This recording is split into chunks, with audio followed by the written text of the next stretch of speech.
hargabka iskaga daweey guriga si dabiici ah inaad bukoto ama xanuusato marka aad guriga joogto iyo shaqada maaha wax lagu farxo isku dhafka jir xanuun qandho qalqaliyo iyo sanka oo ku xilma ayaa ku filan kara in qof walba uu ka warwaro waxa jira dawooyin badan oo guriga ah oo ka yareyn kara calaamadaha daran ee duriga ama hargabka ku soo celin kara xaaladaada caafimaad sidii caadiga ahayd haddii aad weli jiran tahay ama aad bugto toddobaad kadib ballan ka qabso ama ka samayso dhakhtarkaaga waa haddii ay dhib kugu tahay neefsashada qaraaca wadnaha oo degdeg ah haddii aad dareento suuxitaan ama miyir doorsan ama sidoo kale inaad isku aragto calaamado kale oo aad u daran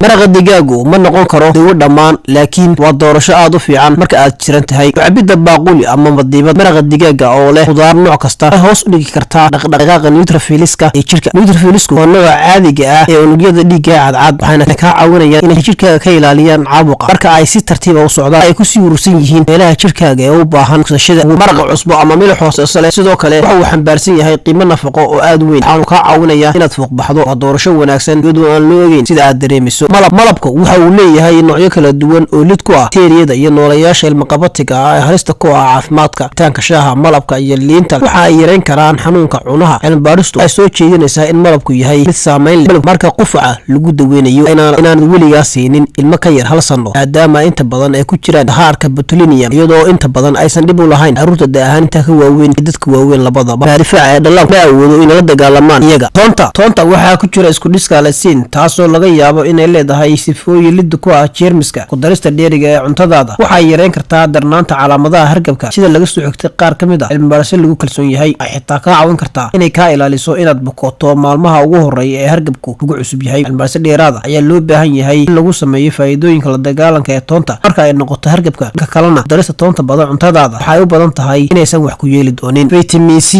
C wuxuu ka ciyaaraa door muhiim ah difaaca jirka wuxuuna leeyahay faa'iidooyin caafimaad oo badan marka lagu daro liin iyo khudaarta kaleba liintu waa il wanaagsan oo laga helo vitamin C darista liinta shaaha kulul ee malabka leh waxay yareyn kartaa xaakada marka aad jiran tahay ama aad bugto cabitaanka liinta kulul ama qabow ayaa sidoo kale kaa caawin karta xaaladan iyadoo laga yaabo in cabitaanadan aysan si buuxda qofka jirkiisa uga nadiifin hargabka waxay kaa caawin karaan inaad ka hesho vitamin C oo muhiim ah habka difaaca ee jirka probiotics waa kuwa la saaxiiba bakteeriyada ee yeast taas oo laga helo jirka cuntada qaarkood iyo dawooyinka waa kuwa qofka ka caawinaya joogteynta caafimaadka dheefshiidka iyo habka difaaca ee jirka waxaa laga yaabaa inay yareeyaan isha la aamini karo ee fursadaada inaad ku xanuunsato caabuqa hawo-mareenka sare probioticsku waxay yareeyaan suurtagalnimada in qofka ay ku dhacaan infekshanada hawo-mareenka sare cuntooyinka sida yogurt ama caano fadhi ayaa ka mid ah kuwa laga helo doorashooyin kale biyo milix leh ku luqluqo biyo milix leh waxay kaa caawin karaan kahortaga caabuqa neefmareenka sare waxaa kale oo laga yaabaa inay hoos u dhigaan darnaanta calaamadaha hargabka sida xumada qoyaanka hargabku si fudud ayuu kabcaa oo ugu fidaa meelaha qalalan abuuritaanka qoyaan badan oo gurigaaga ah ayaa laga yaabaa inay yaraato kulanka fayraska keena hargabka qubays diiran mararka qaarkood waxaad yareyn kartaa qandhada ilmaha adigoo siiya qubays diiran qubayska diiran ayaa sidoo kale yareyn kara calaamadaha hargabka intaas ayaan kusoo gabagabeynaya mawduuceena ku saabsan hargabka sida laysaga daweeyo oo gurigaaga jooga